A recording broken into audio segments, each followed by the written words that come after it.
Hello नमस्कार, मेरा नाम साकेत है और आप मेरे YouTube चैनल हिट मी 05 पर आज की वीडियो को देख रहे हैं। आज की वीडियो में हम लोग बात करेंगे आर्बिट्रेशन के नोटिस के बारे में। आर्बिट्रेशन का नोटिस जब किसी के पास आता है तो वो बहुत ज़्यादा परेशान हो जाता है। ज़्यादातर आर्बिट्रेशन के नोटिस से नहीं, आर्बिट्रेशन का जो अवार्ड है उससे लोग परेशान हो जाते हैं, क्योंकि ये सबको पता है कि अगर आपके ऊपर आर्बिट्रेशन अवार्ड एक बार पास हो गया तो आप इसकी सुनवाई सुप्रीम कोर्ट में भी जाके नहीं कर सकते। एक बार जो अवार्ड पास हो गया वो आपको मानना पड़ेगा, इसके अलावा आपके पास कोई भी ऑप्शन नहीं होता।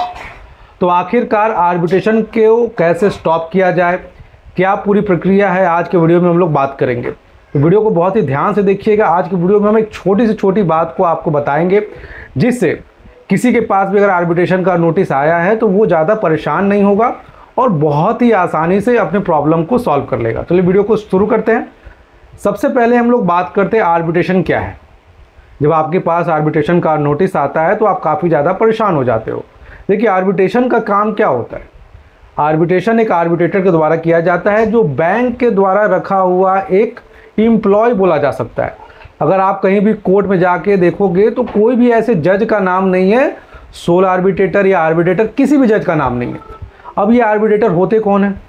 आपने देखा होगा जब कोई जज रिटायर हो जाते हैं, कोई गजेटेड ऑफिसर होते हैं, तो बैंक क्या करता है कि ऐसे व्यक्ति को एक पोस्ट प्रोवाइड करता है आर्बिट्रेटर का। इनका काम क्या होता है कि बैंक जब किसी कस्टमर से पैसे वसूल नहीं कर पा रहा है, जब वो लोन देता है पैसे वसूल नहीं हो पा रहे हैं, तो वो क्या काम करता है कि कस्टमर को एक नोटिस भेजता है आर्बिट्रेशन का। अब आर्बिट्रेशन के नोटिस में ये बोला जाता है कि आप पैसे नहीं दे पा रहे हो तो आपको एक आर्बिट्रेशन के प्रोसेस से गुजरना पड़ेगा। अब आर्बिट्रेटर का काम क्या होता है कि बैंक को सुने, कस्टमर को सुने और दोनों को सुन करके एक फैसला ले। कहने का मतलब है कि दोनों के बीच में मध्यस्थता का काम करे। पर आज के डेट में जो आर्बिट्रेशन का प्रोसेस हो रहा है उसमें कोई भी आर्बिट्रेटर कस्टमर की बात तो सुनता ही नहीं है, और उनका मकसद भी नहीं होता है कि कस्टमर के बात को सुना जाए। उनका मकसद सिर्फ इतना होता है कि बैंक के हित में फैसले दे दिए जाए। अब सवाल उठता है कि आर्बिट्रेशन का नोटिस हमारे पास आता कब है?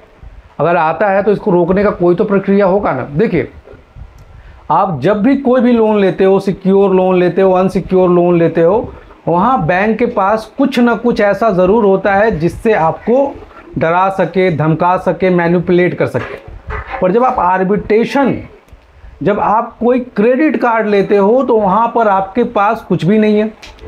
जब आप पर्सनल लोन लेते हो तो आपने चेक दे रखा है या ईसीएस मैंडेट करा रखा है। अगर आपने घर, मकान, ज़मीन पे कोई लोन ले रखा है, कारखाना पे कोई लोन ले रखा है, तो आपने देखा होगा कि आप वहाँ पे इस प्रॉपर्टी के पेपर को देते हो। पर जब आप क्रेडिट कार्ड ले रहे हो, क्रेडिट कार्ड का लिमिट कुछ भी हो सकता है, किसी का 20,000 का होगा, किसी का 4 लाख 5 लाख का होगा क्रेडिट कार्ड। अब मान लीजिए क्रेडिट कार्ड भी तो एक लोन ही है। क्रेडिट कार्ड को बहुत सारे लोग लोन में कंसिडर नहीं करते, पर आप ध्यान से देखो तो क्रेडिट कार्ड एक लोन है। अब जब आप उसको पे नहीं करते तो बैंक के पास कोई भी ऐसा ऑप्शन नहीं होता जिससे आप पैसे आपसे वसूल सके। तो बहुत सारे लोगों के मन में ये कन्फ्यूज़न भी होता है कि सर हमने तो क्रेडिट कार्ड ले रखा है, इसमें तो कोई सिक्योरिटी है ही नहीं, तो हमें डरने की कोई बात नहीं है।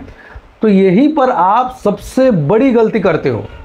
देखिए, क्रेडिट कार्ड भी एक लोन है, और सबसे बड़ी गलती मैं लोगों का ये मानता हूँ कि क्रेडिट कार्ड के केस में जो ज़्यादातर मेरे सब्सक्राइबर है वो अक्सर ये बोलते हैं कि सर मैंने एक क्रेडिट कार्ड लिया था, जब उसका पेमेंट नहीं कर पाया तो मैं दूसरा क्रेडिट कार्ड ले लिया, उसका नहीं लिया तो तीसरा ले लिया।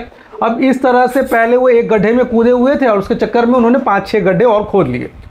अब ये समझिए कि अगर आप एक क्रेडिट कार्ड लेते हो या आप कोई एक लोन लेते हो, अगर आप उसको रीपेमेंट नहीं कर पा रहे हो तो आपको दूसरा लेने की ज़रूरत ही नहीं है।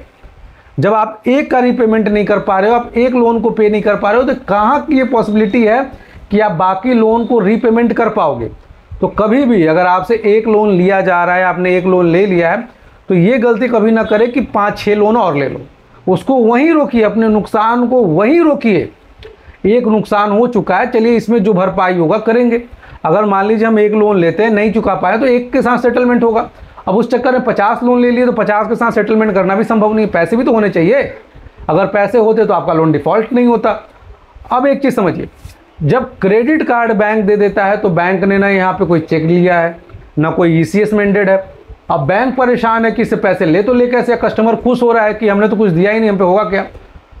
तो जब आप क्रेडिट कार्ड लेते हो, जब रीपेमेंट नहीं होता है, तो 100% आपके पास आर्बिट्रेशन का नोटिस आता है।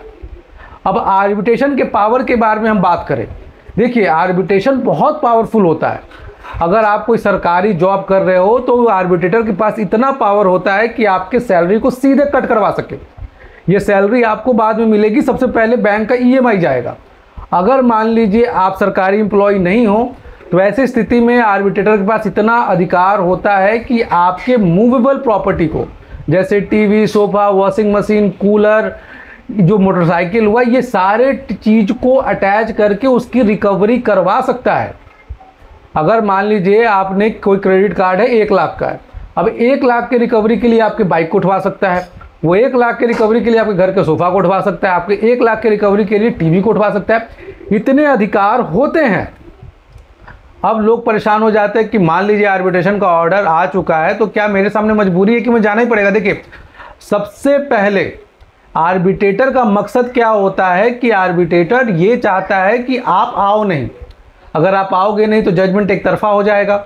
अब यही आर्बिट्रेशन का मेन मकसद होता है। अगर आपके पास आर्बिट्रेशन का नोटिस आया तो सबसे पहला काम आपको ये करना है कि यहाँ पे ऑब्जेक्शन उठाना है। अब लोगों के मन में क्या होता है कि देखिए यहाँ पे बहुत टर्म्स एंड कंडीशन होते हैं, उसी में ये लिखा होता है कुछ कमियाँ। अब थोड़ा सा इस कमियों को समझे। सबसे पहला आपके पास ये अधिकार है कि ये जो आर्बिट्रेशन का प्रोसेस है, जो व्यक्ति कर रहा है, इसने आज तक कितने आर्बिट्रेशन के प्रोसेस को सफलतापूर्वक किया है, और जो आर्बिट्रेशन के प्रोसेस इन्होंने कर रखा है उसमें कितने जजमेंट कस्टमर के आया है और कितना जजमेंट बैंक की तरफ आया है। अब अगर मान लीजिए आप ये भी ऑब्जेक्शन लगा सकते हैं कि ये आर्बिट्रेटर जो बैंक नियुक्त किया है, इसकी क्या संभावना है कि ये मेरे लिए ये बोलेगा। ये तो ऑब्वियस सा बात है, ये तो हमेशा बोलेगा तो बैंक के लिए बोलेगा, मेरे लिए तो कुछ होगा ही नहीं, और हम सीधे बिना कुछ किए केस हार जाएंगे। तो ऐसे केस में जब आप ऑब्जेक्शन उठाते हो तो बैंक कभी भी आर्बिट्रेशन के प्रोसेस को कर ही नहीं सकता। जब बैंक आर्बिट्रेशन के प्रोसेस को नहीं कर पाएगा तब ये पूरा मामला लोक अदालत को चला जाता है। और लोक अदालत में आपको पता है कि राष्ट्रीय लोक अदालत में क्या होता है। अगर आपका मामला राष्ट्रीय लोक अदालत जा रहा है तो इस बात की पूरी गारंटी है कि आपके लोन को सेटलमेंट में लेके जाया जाएगा, आपको अच्छा खासा डिस्काउंट मिलेगा, और कहीं ना कहीं आर्बिट्रेशन के जो बाउंडेशन है, जहां पे आप चैलेंज नहीं कर सकते, इससे आज़ादी मिलेगी। जहां पे आर्बिट्रेशन में आपको बोलने का कोई अधिकार नहीं दिया जाता, वहीं लोक अदालत में जब कोई भी फैसला होता है तो आपको बोलने का पूरा अधिकार दिया जाता है। तो कभी भी अगर आपके सामने आर्बिट्रेशन का नोटिस आया है तो तुरंत प्रभाव से ऑब्जेक्शन भेजें। ऑब्जेक्शन भेजना कैसे है? आपके नज़दीकी जो भी वकील हो उनके पास जाइए, उनसे एक ऑब्जेक्शन लेटर बनवा के तत्काल प्रभाव से बैंक को भेजिए, ताकि आपके आर्बिट्रेशन प्रोसेस को रोका जाए, ताकि कोई भी आर्बिट्रेटर आप पे अवार्ड पास ना कर सके। इसके अलावा आपके मन में कोई भी सवाल संदेह हो तो नीचे दिए गए नंबर पे संपर्क कीजिए, आप यहाँ पे व्हाट्सअप कीजिए, आपको समय दिया जाएगा और हम आपसे पर्सनली बात करेंगे कि किस तरह आप अपने बैंक से रिलेटेड समस्या से बच सकते हो। जय हिंद, वंदे मातरम।